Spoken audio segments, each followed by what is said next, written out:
Hey guys, Mike here. So today, I'm here to talk to you about An American Pickle. In this review, I'll be going over a brief summary of the plot, my quick thoughts about the film, and whether or not you guys should go and see it. So I'm going to try and keep this review spoiler-free. However, if you don't know anything about the film and you want to go in completely blind, then it's just come back to this video once you've seen the film. So with that, let's get started, shall we? Is this your father?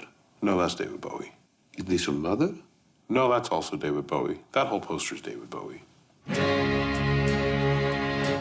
So American Pickle stars Seth Rogen as Herschel Greenbaum and Ben Greenbaum. In American Pickle, an immigrant worker is accidentally dropped into a vat of pickles and is preserved for 100 years and wakes up in modern day Brooklyn. And so we have An American Pickle. So guys, I was going to watch this movie anyway, but one of my friends messaged me and told me about this film. Told me they only got about 30 minutes in before he turned it off. To which I naturally said, well, I'm going to have to watch it now, and I'm going to watch it all the way to the end just because I guess I hate myself, I guess. I knew this movie was going to be bad. I mean, it's just a Seth Rogen movie. He's done good movies in the past, but nowadays, it's not really the best quality of filmmaking. I mean, even still, he's done good movies nowadays, but more often than not, it does tend to be more misses than hits. But nonetheless, I went into this movie with a lot of optimism, and I thought, maybe if this movie can make me laugh once, it won't be a complete failure.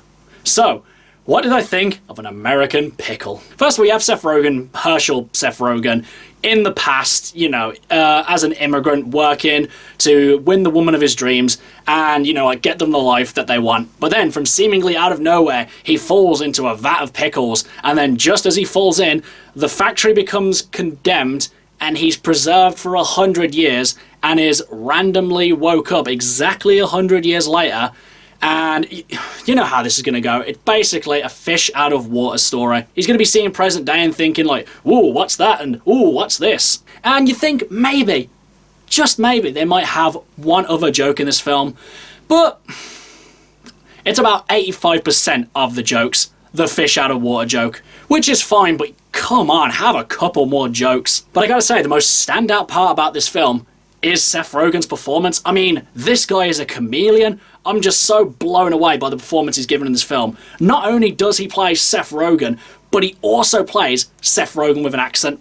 Mind is blown. My God, give this man an Oscar. I would go into depth about these characters, but they are basically the same person. Not only because they're played by the same person, but because they're going through similar struggles, which is kind of the basic idea of the story, but it doesn't really reflect very well in the performance. I mean, basically, one of the only big differences between them is that one has a beard and one doesn't, and later on, one of them shaves their beard, and they look exactly the same, and more or less act exactly the same. I mean, the main difference between them is that one is from the old country and one isn't. One of them's trying to become a success through modern day methods, and one of them is trying to become a success out of spite, I guess. Even though it has been his dream for like pretty much his whole life to be successful, in the film, though, when he meets his descendant, it does become out of spite. The thing is, though, with Herschel, everything he seems to do, no matter how harebrained it seems, no matter how unconventional or downright crazy it is, it just works for him. And despite Ben constantly trying to sandbag him and make him do the wrong things, it just keeps working for him. And then when the movie starts to get a bit more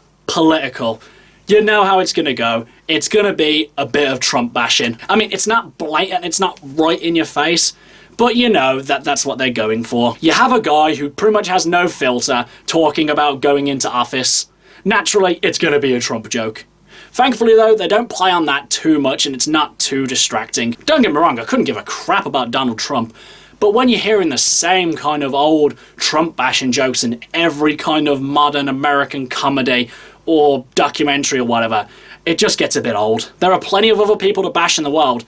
Just stop going after the same person. It's just easy target. I mean, maybe there's no Trump bashing at all. Maybe it's all just in my head, but it's that kind of mindset that modern American comedies put you in. And the actual comedy, well, it's kind of hard to call it that when it doesn't really make you laugh. I do have to be honest, though. There was one joke that got a little out of me. That was it. That was pretty much all this nearly hour-and-a-half movie could muster out of me. One slight.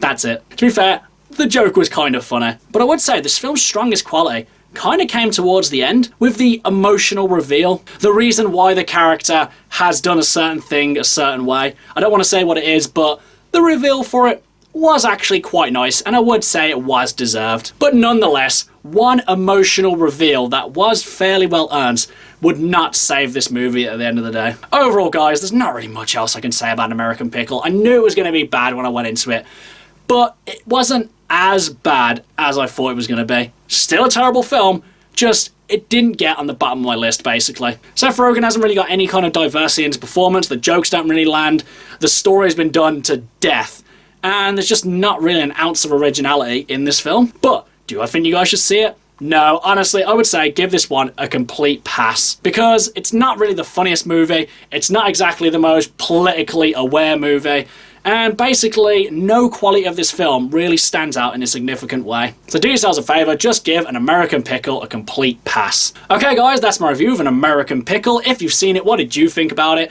And what's your favourite fish out of water story? Whatever it is, drop it in the comments below. Until next time, I've been Michael. See ya!